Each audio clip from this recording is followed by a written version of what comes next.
banking institutions, I don't think people are sitting around and saying, wow, this is a welfare queen, or this is a Black man who can't keep a job. But these biases are inherent, right? They stem up. Can we trust Black creditors? Can we trust them to pay back their mortgages? Welcome to Breaking Money Silence, a podcast series aimed at helping all of us talk more openly about money. Your host, Kathleen Burns Kingsbury, is a wealth psychology expert who is doing what she does best, speaking about taboo topics. International speaker, author, and founder of KBK Wealth Connection, Kathleen understands money and our relationship with it. Now, here is Kathleen.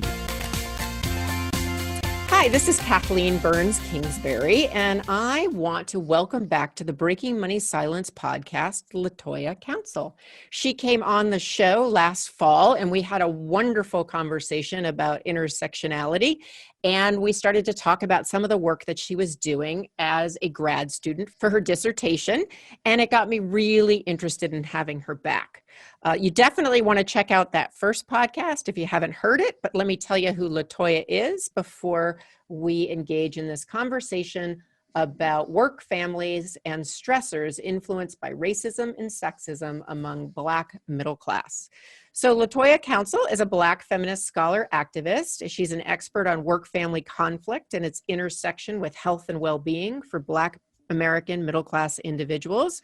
Her dissertation is titled Her Work, His Work, Time and Self-Care in Black Middle-Class Couples.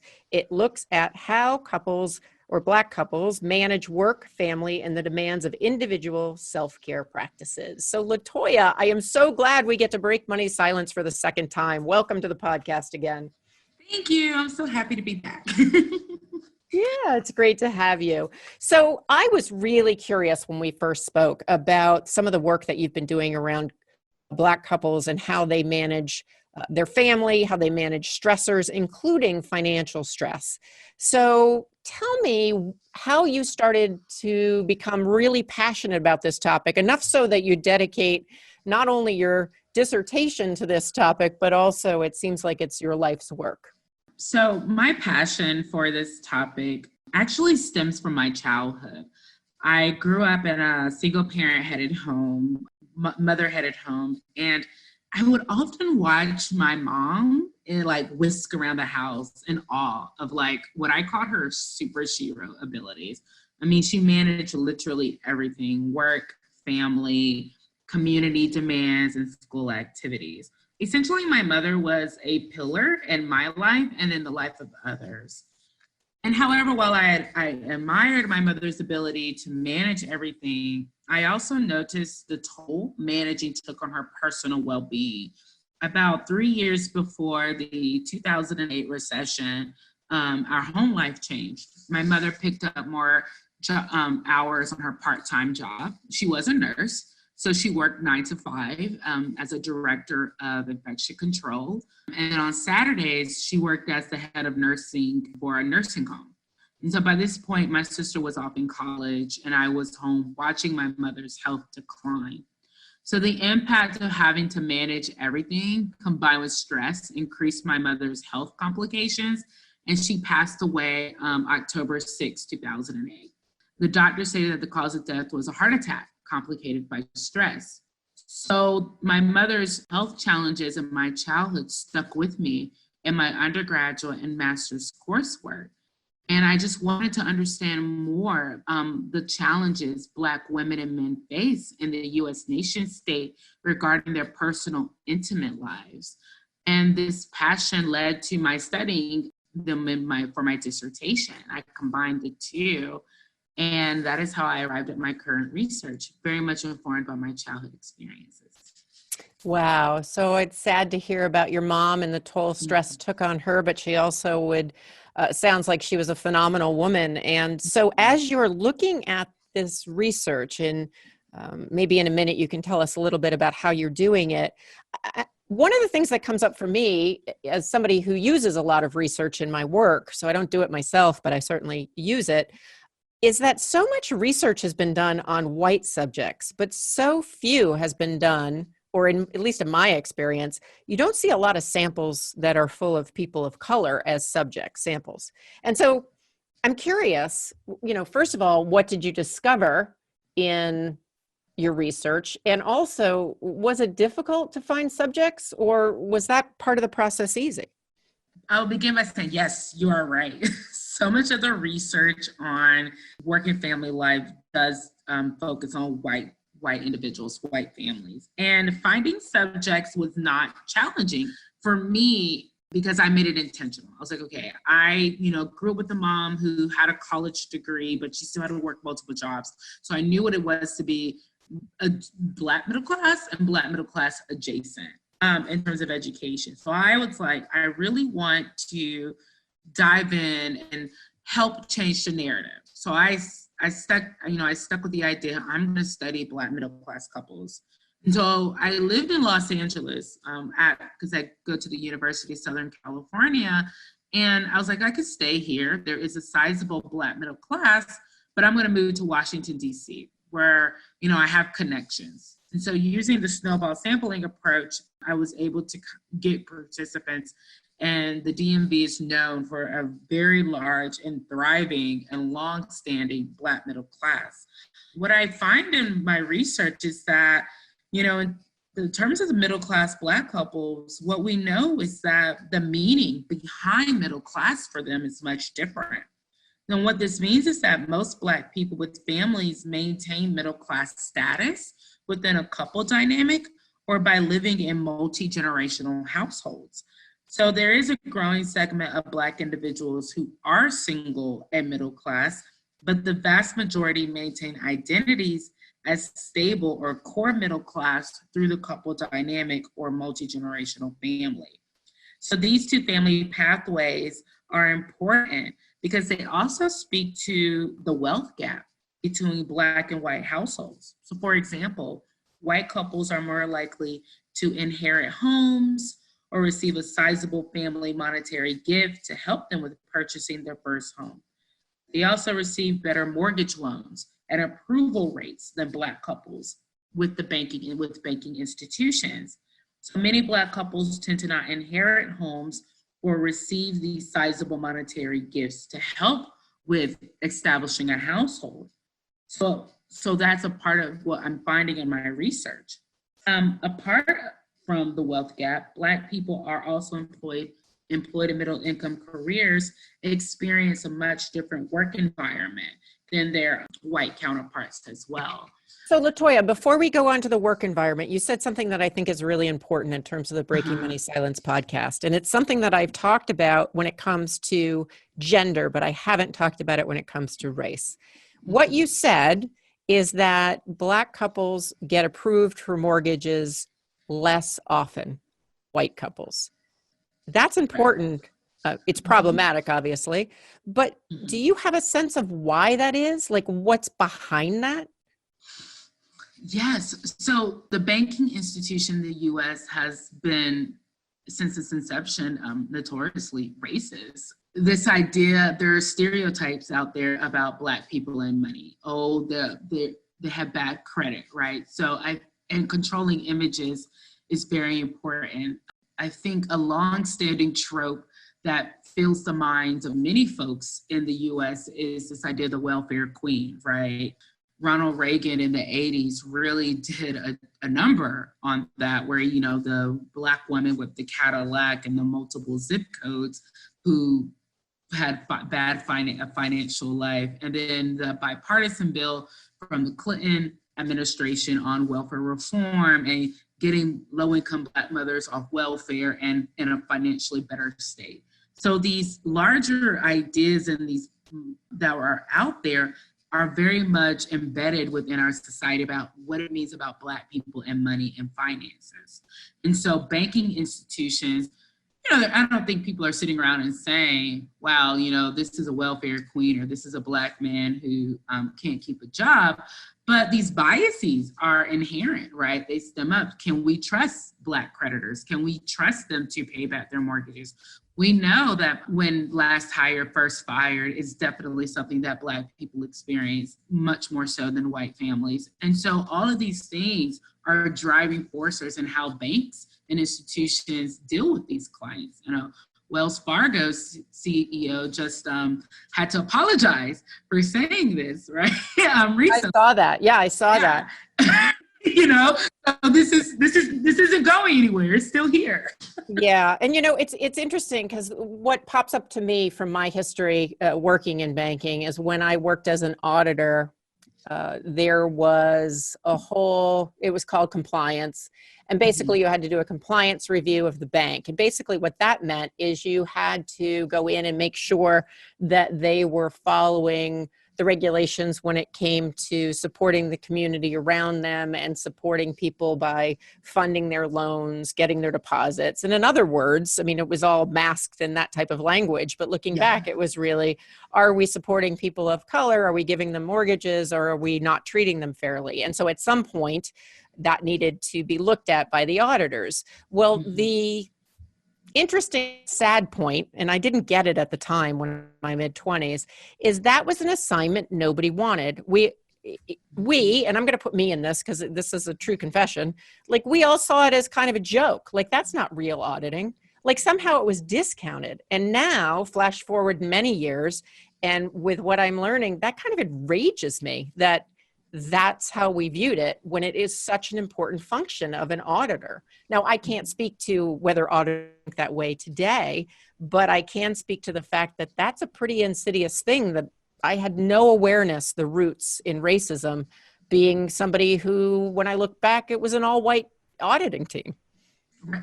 Mm-hmm. Exactly. It's just who's qualified, right? Sending, Black couples through the ringer of looking going back, looking at their financial history, right? Not trusting, right? Because it comes down to trust. And who we trust also and feel comfortable with, those are racialized experiences. And it is racism. It's internalized racism. I don't know, this person defaulted on a loan or did this at some point and they happen to be Black, right? And if you put all those statistics together, you create a model. Well, it can show you, we can't really trust them, or we're going to have to give them an interest rate that's much higher than what we would give maybe a white couple or a white individual, making it harder for Black people to establish small businesses or even to be approved for small business loans or personal loans for whatever financial things that they want to access. Right. And a lot of what I do around gender intelligence and being a gender savvy advisor historically has been more around, women and women entrepreneurs. And one of the things that happens with women entrepreneurs, and it doesn't break it down in the study of people of color versus people who are white. So I don't know that answer, although I'm going to look it up, is the idea that loans to business women are approved 33% less often. And so what you're saying is there's a very similar stat for people of color, whether they're in business or private, for their loans getting funded. And I think that's a real wake-up call. I work with a lot of banks, so that's something that certainly I'm going to be moving forward on. Now, to get back to your research, you were also talking about, in addition to the banking, which is external of the couple, there are things that are going on either in the environment or in their employment. What type of things did you notice or did you hear about from your subjects about the financial stress that couples are under? Many of them spoke about the wages, right? Employment wages. So, not only are they experiencing yes, we're middle class, we get we have, nice sizable incomes coming in, but compared to their white peers, it's not the same, right? And so if we take those experiences where they're talking about financial stress and the living paycheck to paycheck by being middle class, we can take those words and put them within this larger conversation of what we know about employment experiences for Black people in middle income careers. And so Black women experience less financial wages. So we already know that there is a gender wage gap, right? For every dollar a man makes, white women make 79 cents. Well, Black women make 62 cents for every dollar a white man makes. And we know it's much lower for Latinx women and American Indigenous women. On the other hand, Black men, when they're talking about living paycheck to paycheck in my interviews and how that was financially stressful, and working multiple jobs. They also spoke about experiences of underemployment and unemployment. And so taking that and putting it in conversation with this larger literature, we find that, yes, Black men do experience last hired, first fired at much higher rates than Black women and non-Black people. Now, when Black middle-class men are employed, they do make more money than their women partners because of the gender wage gap. But they also experience lower fatherhood bonuses than white men and Latinx men. And so they end up bringing home less wages. So when couples are saying, yeah, we're stressed, yeah, we're middle class by all standards, but it's hard to pay for outsourcing. We live paycheck to paycheck sometimes. They're speaking to a broader system of wages in these financial markets and working in these middle income careers and the inequity embedded within these careers as well. For sure. Wow. So there's so many layers to this, and that's really what I appreciate about the work that you're doing, is that it's very multidimensional. We're going to be back in a minute. I'm with LaToya Council. We are going to continue to talk about Black middle-class couples and their financial stress, and hopefully we'll offer some tips and tools if you are listening in to be able to take some action in that regard. We'll be back in a minute. Hi, it's Kathleen Burns Kingsbury, and I want you to check out my new Breaking Money Silence on Negotiating class. You can go to breakingmoneysilence.com/negotiating. Learn how to overcome your fear of negotiation, how to ask for what you're worth, and how to shift your psychology in order to make sure you are confident and earning your true worth in the marketplace. That's breakingmoneysilence.com/negotiating. I am here with LaToya Council. She is the author of new dissertation, Her Work, His Work, Time and Self-Care in Black Middle-Class Couples. We are having a fascinating yet slightly upsetting conversation about the gaps in the financial services industry, in access to wealth, access to loans for Black middle-class couples versus non-Black couples. And, where we left off, LaToya, was really talking about some of the, blatant discrimination that's either in the system or maybe it's unconscious, bias at some point. But I'm wondering, when you think about the couples themselves, is that money talk taboo just as high as it is in the general population in terms of what I talk about? Or do you feel like maybe they're talking more about money because of these different factors? Well, I would say it is. Money talk taboo. It is taboo, like talking about money. Money is very, very sensitive. And reflecting on my conversations with couples and what I analyzed, a lot of them said, there were many hard conversations and they weren't always easy because people don't know how to talk about money, right? And then generally speaking, not knowing how to talk about money, not knowing about financial literacy, and then intersecting that with race and gender and the legacy of economic racism in the US are all parts that we need to consider, right? So it's hard to talk about something that maybe you didn't necessarily always have access to. So it's a sensitive topic. But one thing that I do want to highlight is my couples talk a lot about partnerships, right? This idea of we are in a partnership and understanding that even with talking about money being sensitive, we know that we have to work together to maintain the financial health of this household. They see it with outsourcing, where they're not able to outsource at the same rate because of the tense with the financial instabilities in their home. But they say we're a partnership and we have to talk about this. So it's hard, but they do it because they know that the well-being and the preservation of their family not leading to divorce or separation depends on these hard conversations. Yeah, and the other thing that pops into my mind is the idea that, there are different types of money conversations. So there's the types of we have to have this, we're in it together, we have to survive, see if we can thrive. And then there's the money conversations that you often hear about in the wealth services industry that's for, affluent families, I'm not saying they're all white, but majority are probably white, where they're talking about values and passing on wealth and some of these other topics, which are really vital and really key. But if you are living paycheck to paycheck or you are facing uncertainty, chances are those are not the conversations you're going to be having. What do you think? I agree with that. Not all, like you said, I agree with you that not all affluent couples are white. A disproportionate share are. But you're right. When you are living paycheck to paycheck within the middle class, you're not talking about, intergenerational wealth. You're talking about how to maintain just for the month or the year. And the racialization of class experiences is so important because I think outsourcing is a great way to talk about this. So, a lot of the literature on work and family life paints this picture that women manage it all because they can outsource. They can have someone come in and do the cooking, the cleaning, and the childcare services so they can pay attention to work.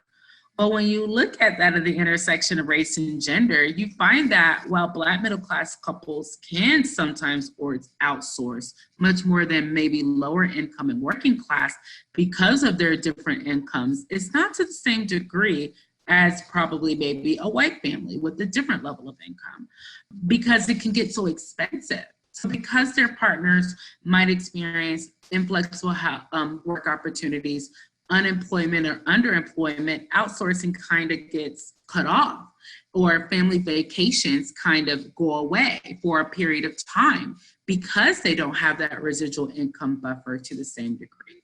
So it's like we have to stick together, but the reality is sometimes money isn't there. And when it's not there, unfortunately, the demands of housework, care work, and intimate labor does fall on women partners much more than men partners, who maybe fathers end up working multiple jobs sometimes to take care of these things. So it's the racialization of middle class income experiences and family dynamics for sure. So if somebody's listening in and it either fits with their experience, or maybe they are in the financial services industry and they want to truly understand and make a difference for the people that they're working for, what advice would you have for couples when it comes to talking about money and addressing these different stressors? The advice I would give is to have open and honest conversations with each other. I think it's important to become vulnerable about what you know about finances, financial fears, right? Not making money talk a taboo, like having these conversations, talk about past financial mistakes and being open to what you're gonna hear from your partner. I think starting from a space of vulnerability and trust can begin many important and productive conversations. Money is sticky, but it doesn't have to stay that way. And I also think it's important to remember the partnership. Again, when researching Black middle class men in my earlier work, they really spoke a lot about partnerships. It's a partnership. So when thinking about romantic partnering, many think about how this is a partnership and that you can get through this together and that no conversation should be pushed away, that when you're allowing yourselves to be open and vulnerable. Yeah, I think breaking the money talk taboo, when you're able to be vulnerable and really listen to your partner, which can vary depending on your circumstances, it also, in all honesty, right, can vary depending on the day and how you're feeling about your partner. And so I do think that there's a way in which engaging in these conversations is key. I also can see why if it's related to a great amount of stress, hard to break through that money talk taboo. I'm wondering if there's one or two tips before we end today, because I could talk to you forever about this topic. 1 to 2 tips you might have for people listening in about, what action they can take either around their finances or around their stress. Around their finances, I would say, look in your circle. And we'll start with the budget, right? But again, starting with the budget is if you don't know how to budget, that is something you have to learn. So look in your circle, survey your group of friends or your network and see, what people have, write it down. And when you're ready, have the courage to ask, say, hey, I noticed you have this and this. Would you mind sharing some tips with me? And I think that interpersonal knowledge is super important. And I think leaning into that is super important as well.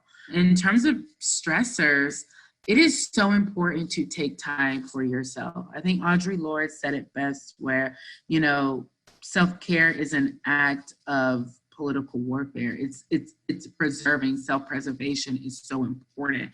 If we do not take care of ourselves, if we continue going and not pausing and seeing if we're grounded and rooted, then it can lead to our health complications, or it can exacerbate already health complications such as diabetes, high blood pressure, and hypertension. And I think in the season we're in terms of COVID and the political climate and the race climate, it is very important now to take time to practice self-care, whether that be meditation, taking a walk while wearing a mask, or, taking time to read and be present, practicing mindfulness.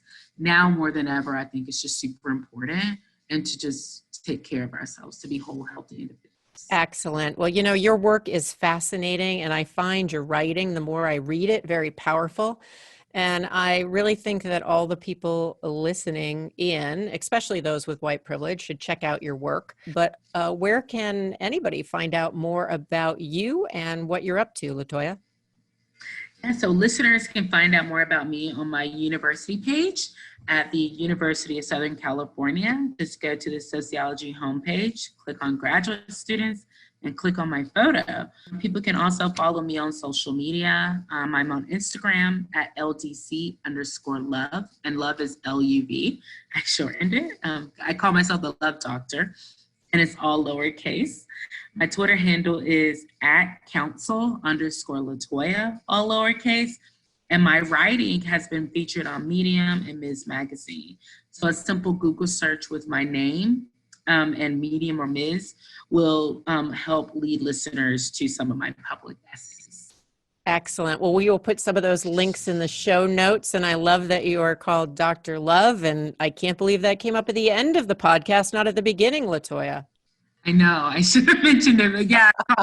Dr. Love. No worries. No worries. It's been lovely breaking money silence with you. And thanks for another engaging conversation. Thank you. Thank you. Thank you for listening to Breaking Money Silence, hosted by Kathleen Burns Kingsbury, a wealth psychology expert, author, and founder of KBK Wealth Connection.